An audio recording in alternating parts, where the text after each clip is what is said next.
Bueno, me da muchísimo gusto recibir nuevamente a Kenneth Smith Ramos. Muchas gracias, Kenneth. Ya te extrañábamos. Qué gusto verte, Eduardo. Un gusto También me estar da mucho contigo, gusto. como siempre. Muchas gracias. Estabas muy viajado, ¿no?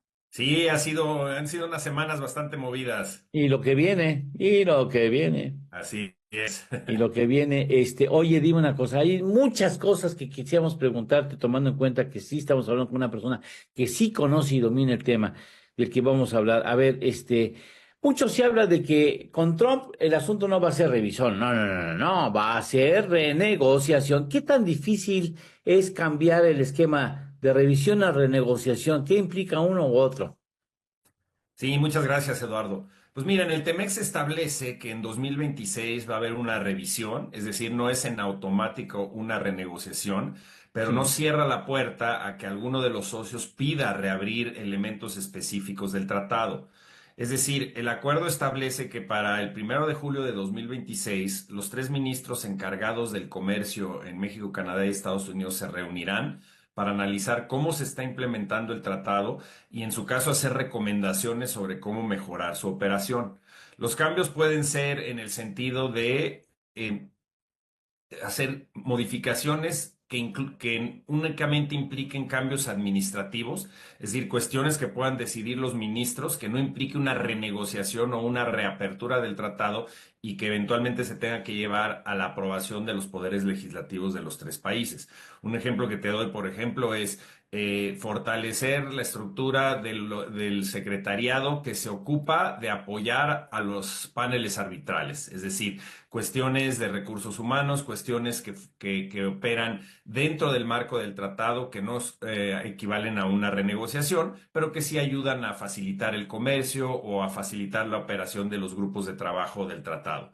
Ahora, existe la posibilidad que alguno de los miembros sí levante la mano y pida reabrir. Entonces, la preocupación con la llegada del presidente Trump es que, por un lado, por la obsesión con China, el déficit comercial con México, la situación que se vive en términos de la preocupación de Estados Unidos con estas inversiones que está haciendo China o que está planeando hacer en un futuro en México en el sector automotriz, que buscara a Estados Unidos reabrir el tratado y a través del tratado tratar de establecer medidas, por ejemplo, las reglas de origen del sector automotriz para bloquear a China y que no pueda entrar como lo está haciendo a Norteamérica. Entonces, estos son algunos de los temas preocupantes, además del estilo de gobierno de Trump, que regresaremos a Sí. esa política pues agresiva, hostil, el tuitazo todas las mañanas y sobre todo lo que busca hacer Trump, que ya lo señaló en su campaña, es mezclar los temas comerciales con el tema migratorio. Es decir, esta idea de incrementar los aranceles 25, 50, 75%,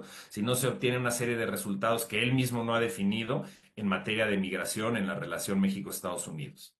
Qué terrible, ¿no? Y oye, porque incluso hasta los propios miembros del equipo de Estados Unidos reconocen que a veces se pasa de lanza Trump y es una posición difícil a los negociadores porque los presiona muy fuerte a ellos, ¿no? Aunque saben ellos que no tienen razón, pues tienen que andar tratando de dar resultados que el presidente procura, ¿no? Sí, por supuesto, presiona a sus negociadores, pero parte de su estilo, y lo establece en su libro The Art of the Deal, que es su libro sobre cómo negociar, establece la premisa de que le gusta poner muchos temas sobre la mesa, presionar a su contraparte, y si la contraparte empieza a ceder rápidamente, lo que hace es que dobla la apuesta y te pide más y más y más. Eso lo plasmó en su libro y lo trató de implementar durante la negociación con nosotros en el TEMEC. Logramos frenar la gran mayoría de las propuestas extremas que puso Estados Unidos sobre la mesa y yo creo que esa es una buena lección para lo que sigue.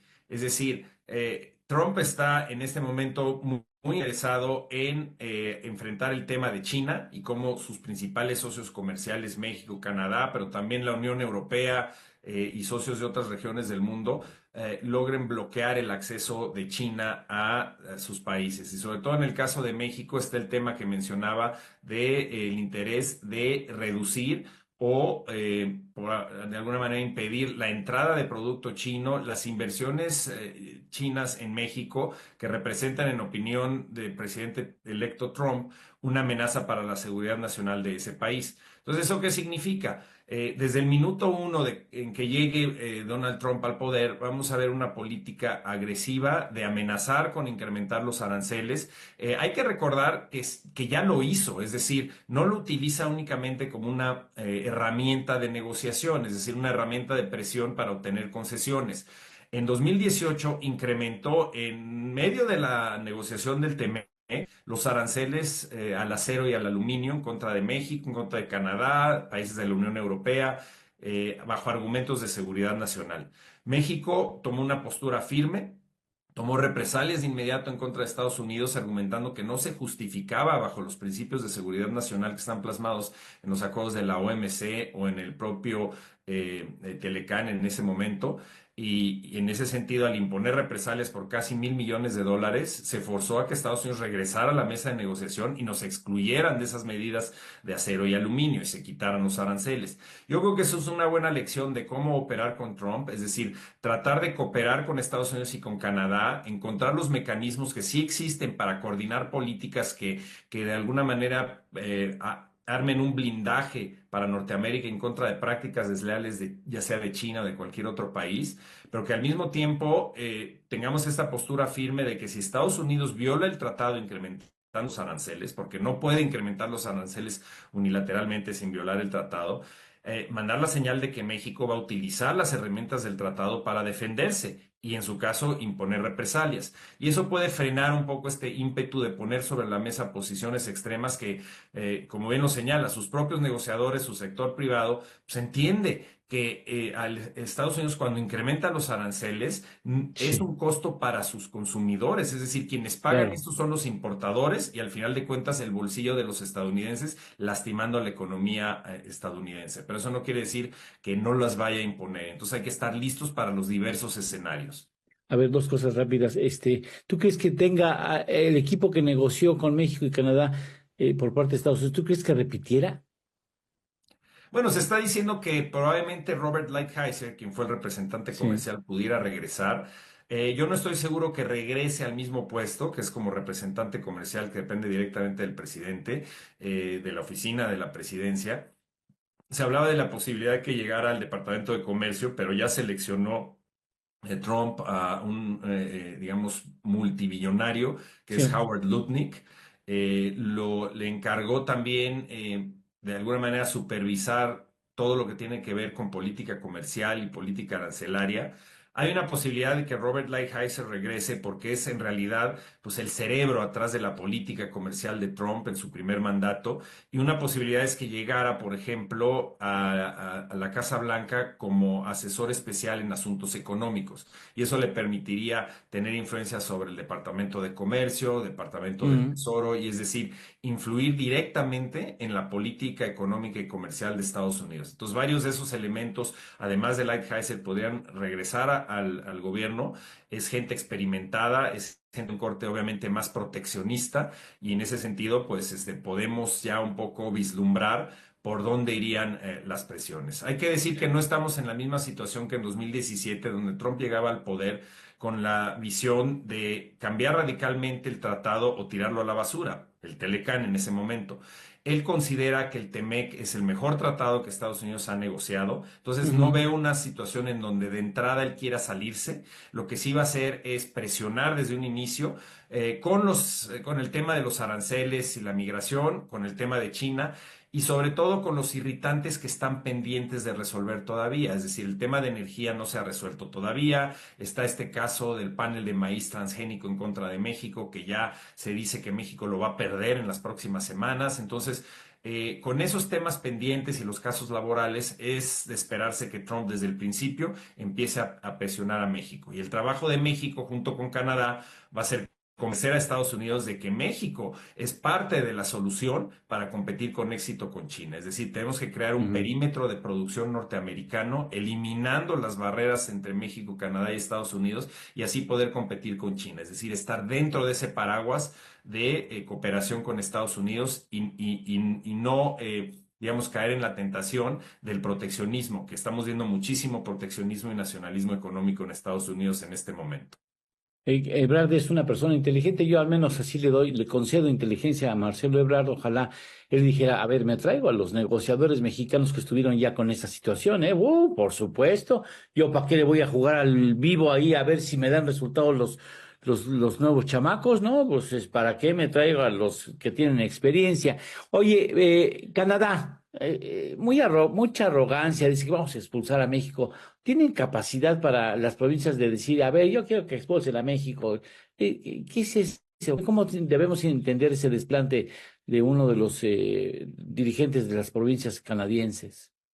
Mira, es muy importante lo que señalas, porque las declaraciones negativas del Premier de Alberta y también el de Ontario no son, digamos, la visión o la postura del gobierno, del Ejecutivo en Canadá, el gobierno federal. Entonces, eso es importante porque quien toma las decisiones en torno a la política comercial es el Ejecutivo, digamos, obviamente el gabinete del primer ministro Trudeau.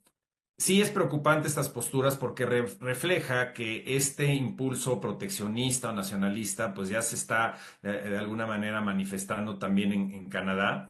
Yo creo que es un grave error hablar de sacar a México o de tener nada más un acuerdo bilateral entre Canadá y Estados Unidos, porque eso justamente juega el juego que busca hacer Trump en todo momento con sus socios comerciales, que es la práctica de Claro. dividir y conquistar. En la negociación original del TEMEC, México y Canadá lograron encontrar puntos comunes en gran parte de los temas que se negociaron, yo diría más o menos en un 80%. Y no en todos los casos, pero en algunos sí logramos ir de la mano con posturas conjuntas ante Estados Unidos, sobre todo las propuestas de Estados Unidos que eran más extremas, que buscaban regresar al comercio administrado, cerrar el acceso a los productos de México y Canadá.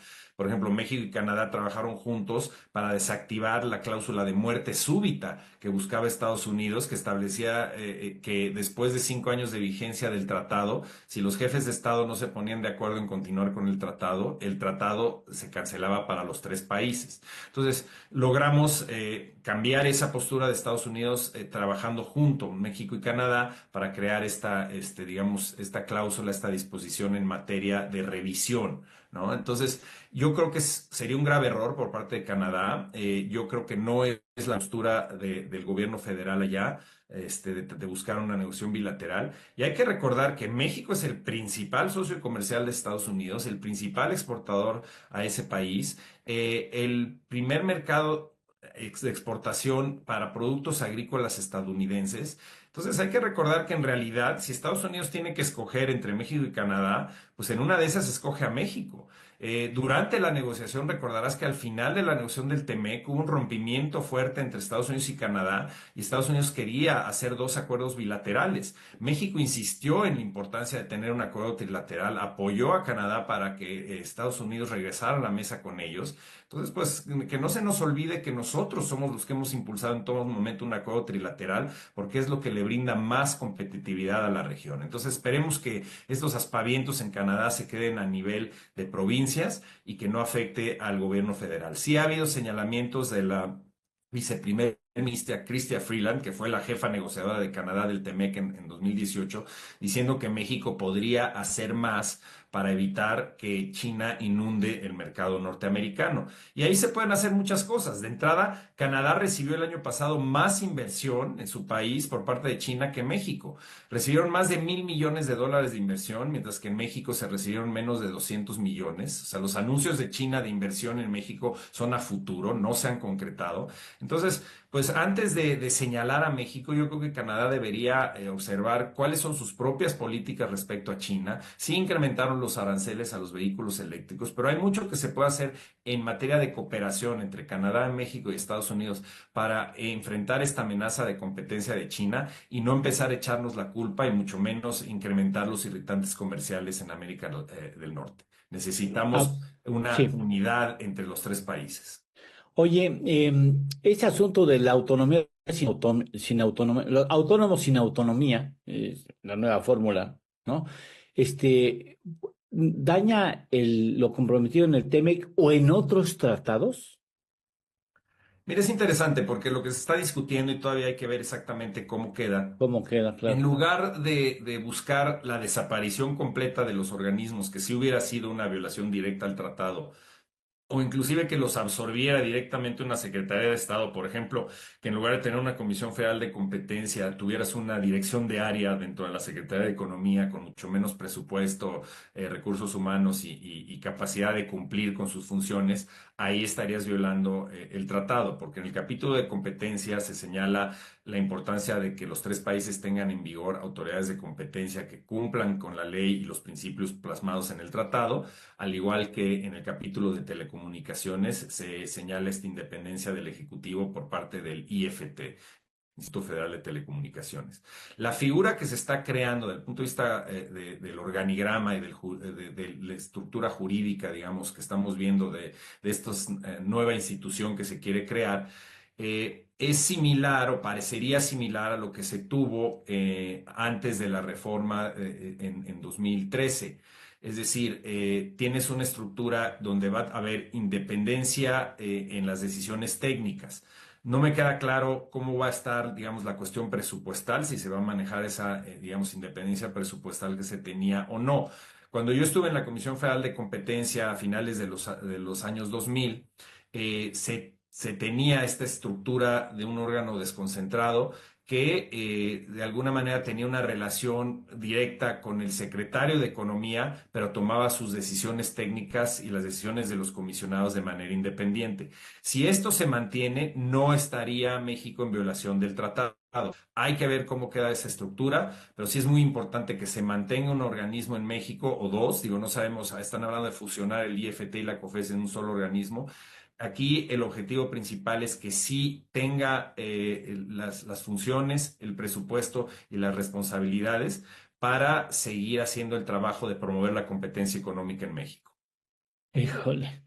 Bueno, ya por último, y Inés, contigo ya ves que hay tantas cosas que no hemos podido platicar. Nos van a atorar en el maíz y eso qué implica para México. Mira, es muy probable que se anuncie hacia finales de este mes el fallo del panel. Como tú sabes, Estados Unidos demandó a México por el decreto presidencial en donde se busca establecer restricciones al uso del maíz amarillo de Estados Unidos, genéticamente modificado, impidiendo que se pueda utilizar para la producción de harina o tortillas. Y en ese sentido, Estados Unidos se quejó de que bajo las reglas del TEMEC, tú no puedes imponer medidas sanitarias que restrinjan el comercio de un producto a menos de que haya evidencia científica de que Ujú. puede causar un daño a la salud, lo cual México nunca ha podido demostrar. Tú puedes imponer represalias o medidas comerciales en contra de México si México pierde el panel y en un plazo de 45 días no modifica sus medidas. Es decir, el panel va a regresar con un fallo que si es en contra de México, va a establecer cuáles son las medidas de México que no están de conformidad con el tratado y México va a tener 45 días para modificarlas. Si no las modifica, Estados Unidos regresaría al panel y presentaría el monto de represalia que quiere implementar. Entonces, hay que estar pendientes de eso.